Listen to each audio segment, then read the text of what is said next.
বাংলাদেশের দুই ক্রিকেটারকে নিয়ে ভীতিতে আছে পাকিস্তান ক্রিকেট দল। আগামী টেস্ট সিরিজে তারা দুজনেই গড়ে দিতে পারে বড় ব্যবধান। এমনকি প্রতিপক্ষ সেরা ব্যাটার বাবর আজমকে সাবধান করে দিলেন অস্ট্রেলিয়ার এক তারকা পেসার। বললেন এই সিরিজে চ্যালেঞ্জে পড়তে হবে তাকে। পাক বোলাররাও দুশ্চিন্তায় আছে এক টাইগার ব্যাটারের পরিসংখ্যান নিয়ে। পাকিস্তানকে ভীতি ছড়ানো তবে কোন সেই দুই ক্রিকেটার, সেটা নিয়ে বিস্তারিত এই রিপোর্টে। পাকিস্তানের বিপক্ষে শেষ 2 বছরে দ্বিপাক্ষিক সিরিজে বেশ ভালোই করছে বাংলাদেশ ক্রিকেট দল। লাল বলের ফরম্যাটে গত বছর প্রথমবারের মতো তাদের মাটিতে গিয়ে হোয়াইট ওয়াশ করে এসেছে শান্ত বাহিনী।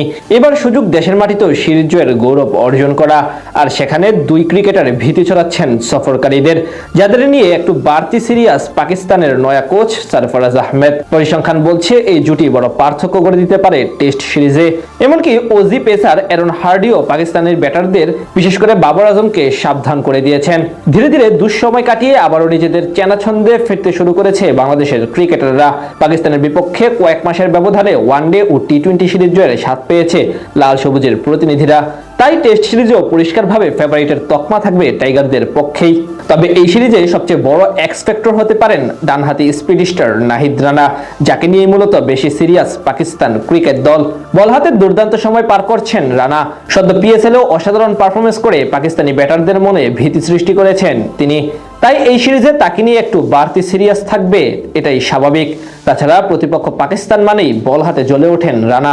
লাল বলে পাকিস্তানের বিপক্ষে এখন অবধি 2 ম্যাচে শিকার করেছেন 6 উইকেট, ওয়ানডেতে 3 ম্যাচে 8 উইকেট। তাই তো রানাকে নিয়ে আগেই অগ্রিম বার্তা দিয়ে রেখেছেন তার পেশোয়ার জালমির সতীর্থ অ্যারন হার্ডি।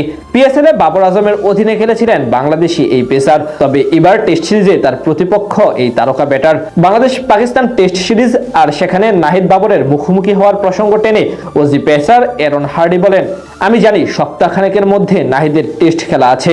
এটাও জানি যে বাবর তাকে মোকাবিলা করার জন্য মোটেও মুখিয়ে নেই। তাই সেখানে একটা বন্ধুত্বপূর্ণ প্রতিদ্বন্দ্বিতাই থাকবে।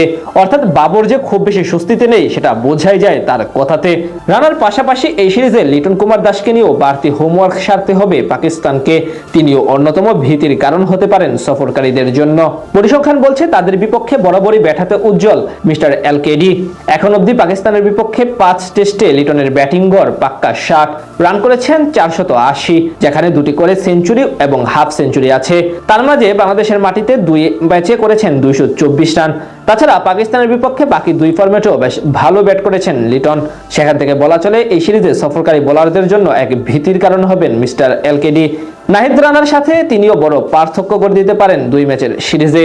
এর পাশাপাশি বাংলাদেশের বাকি বোলাররাও এই সিরিজে সবচেয়ে বড় হাতিয়ার হতে পারেন টাইগার হেড কোচ ফিল সিমন্সের জন্য।